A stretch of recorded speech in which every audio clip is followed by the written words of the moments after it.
that's how I began, having sex, getting involved in sex. And I realized, in my mind at the time, I equated sex with love. I thought if people, were going to have sex with me, that's the way that they, that they love you. That they loved me. And what I realized was that years later, that was the turning point in my life that really cemented myself for a lifetime of self-destruction. Sure. And moving forward, I had been in therapy. My parents took me here. My parents did that. My parents tried to do the best they could. And those traditional therapies didn't fit. I was in AA. I went through NA. I had been in a home. I had been in a hospital. And nothing could really get inside me to help me change or grow or to get out of the self-destructive patterns that I was in.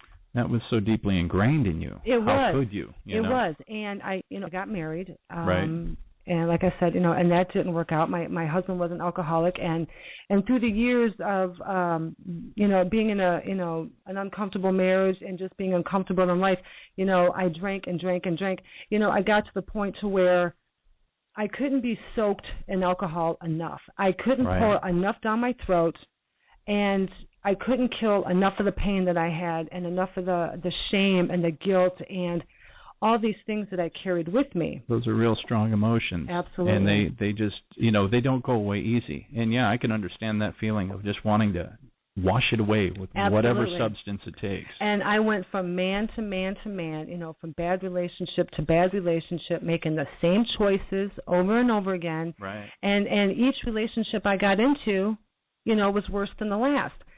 So by the time I got to school to learn about coaching and hypnotherapy, I was down here with you. Right. I'd already gotten divorced. You and I got together, and we got married. We did. It was a small but short wedding. We got married. It was great. It was great. One of the best days of my life. It was the best day of my life, absolutely. And we, I quit drinking. Mm-hmm. But I still had the same residual issues going on.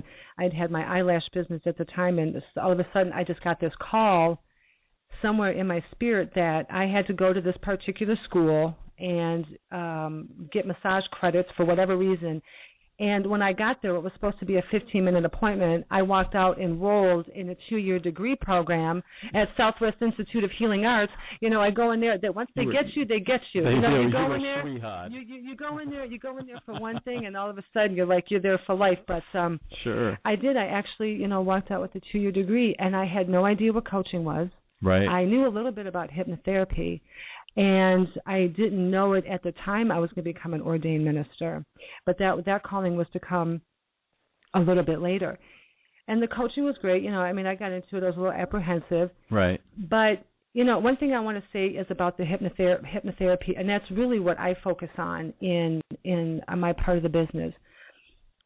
A lot of people like me, and I'm sure anyone that's listening can resonate, when you have addiction behaviors, if you've been in abusive relationships, and you generally have very low self-esteem, sure do. It comes from somewhere of a thought, and I'd be willing to bet that any of you could maybe go back and think of a time where you made a decision that you weren't good enough.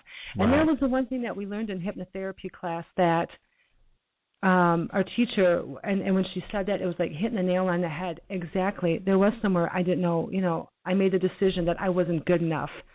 And we get there and we take that decision, whether right or wrong, and we move forward from that. You grab it and run. That becomes our truth. I mean, Sure I was does. like 44 years old in this hypnotherapy class, living off of a belief system that I somehow formulated. Well, somewhere in my life, and I'm like, are you kidding me? So kind of reminds me of another situation. Back when I had a story that I used to always tell. Right. And my best friend, who happens to be my wife now, I've shared this with a few people, had to ask me those words that ring in my ears to this very day. How old are you? Yeah. How old are you blaming your dad about this and blaming your dad about that? Right. That was a life-changing question. But absolutely, this is more about you right now. You can talk about me a little bit later. No, that's okay. I'm almost done, and then we'll switch to you. And the one thing I really want to focus on, is when we work in coaching and hypnotherapy, is the subconscious. Sure. And the subconscious is just like this gigantic think tank. and it's filled with everything that we ever thought, everything we've ever seen of everything ever goes into this tank. Right. But see, it comes in fragmented. Sure does. It's not in any pieces. sort of order. It's like a brain stew. Absolutely, and it sits in the subconscious, and sometimes things that the way we remember them may not actually be true. And that's how a lot of therapists got in trouble in the 80s with false memories and things like that. Sure did. And if we can have a false memory about something like that, we can have a false memory about anything. So one of the things that I work on when I work with people with addiction issues and abuse issues, I want to take us back. Let's find out, where did we begin believing that we deserve this? Right, right. Because, ultimately you don't deserve that. No, we don't. No human being deserves it. No. We make choices, but you know what? We don't have to be punished the rest of our life for some of the bad choices that we've made. We do reserve the right to redeem ourselves. Absolutely. And, my parents did the best they could with the situations that they had at the time. And it's like me now, I have 2 daughters. Sure do. They have 2 parents that are alcoholics, one, and yeah. So like my hypnotherapy teacher said, I was feeling so guilty and so bad about it. She was like, well, you know what, just give it time, and they're going to come to Sweetheart, and they're going to have their own healing moments, so everything's going to be fine. So I'm like, okay. But anyway, so switching gears, talking about Leif, and some of the situations that you've been through to kind of connect with your audience. Let me connect with everybody else. There's quite a few people out there that know me from the life coaching, but we'll get to that in a bit. But a little backstory on me is, I grew up in an alcoholic household, and my father left when I was about 7 years old. Mm-hmm. He was an alcoholic, practicing alcoholic for most of his life. The last time I had seen my father, I was probably about 12 years old.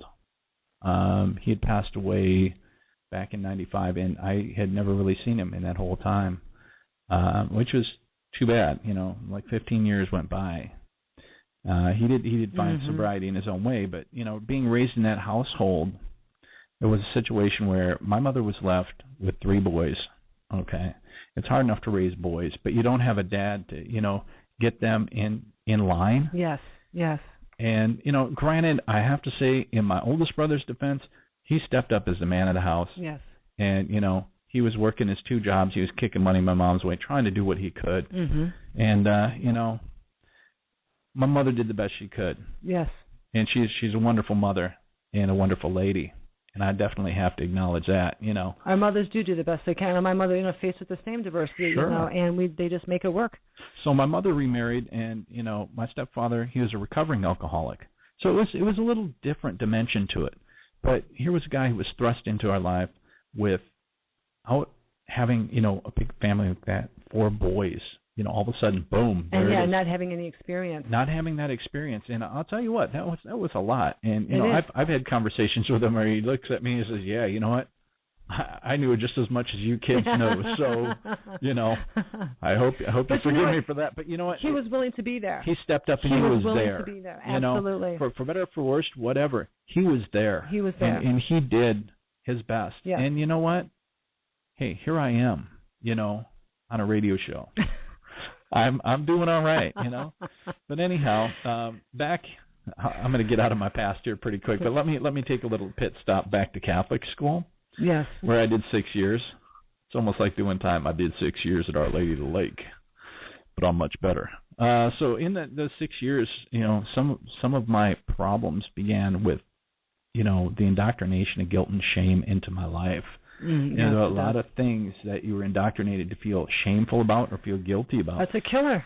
And so, as I moved forward, I made a lot of decisions based on those ideas. Yes. Not necessarily based on the do the right thing, but the do it or you're going to be punished for all of eternity. And when you're a teenage boy, that's a tough one. Eventually you hit a point and you say, going to hell in a bucket, but at least I'm enjoying the ride. And unfortunately, I had hooked up with my high school sweetheart and been with her for quite a few years. And, of course, premarital sex was happening in the 80s. And out of my limited thinking, I figured, so long as I married her and I stayed with her till death do we part, well, then it's going to make it okay. Yes. And that was really a dangerous mindset because it set me up for a lot of other issues. It kept you going on a track that you didn't. Sure you did. could have gotten off, and you didn't feel confident doing so. You were afraid. I was. And that's it sometimes, was fear-motivated. Yeah. Fear-motivated decisions all the way, and that's never a good thing, So from there, I moved forward into, years had elapsed, probably about, 12 in a marriage, and, there was problem after problem, maybe 13 or 14 years at that point. But I had wound up in some conventional therapy, for the marriage, and that didn't really work well when you don't have someone meeting you halfway. It doesn't. Sometimes conventional therapy isn't the answer. Not that it's a bad thing, but sometimes it's not the thing. It's a good thing, right. and sometimes it works fabulous alongside coaching too. But in some, sure does. But it was like, it allowed me to be stuck in my story at times, and moving forward with it, it wound up me in therapy since the marriage counseling wasn't working. And even with myself, I think coaching someone to kick me in the butt and hold me accountable and say, hey, this is what we're doing moving forward. I don't care boo-hoo about that later on your own time. We're doing this. Yes, it's powerful, extraordinarily powerful. It really is.